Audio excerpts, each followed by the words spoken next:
सांगली महानगरपालिका हद्दीत दहशत निर्माण करण्याच्या उद्देशाने विनापरवाना बंदूक व धारदार शस्त्रे बाळगून फिरणाऱ्या तिघांना स्थानिक गुन्हे अन्वेषण शाखेच्या LCB पथकाने अटक केली आहे।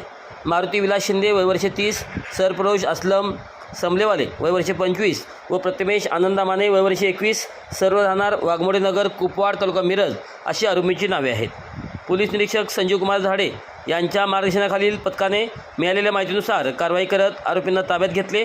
यावेळी एक देशी बनावटीची पिस्टल, 2 जिवंत काडतुसे, लोखंडी एडका व चाकू जप्त करण्यात आला।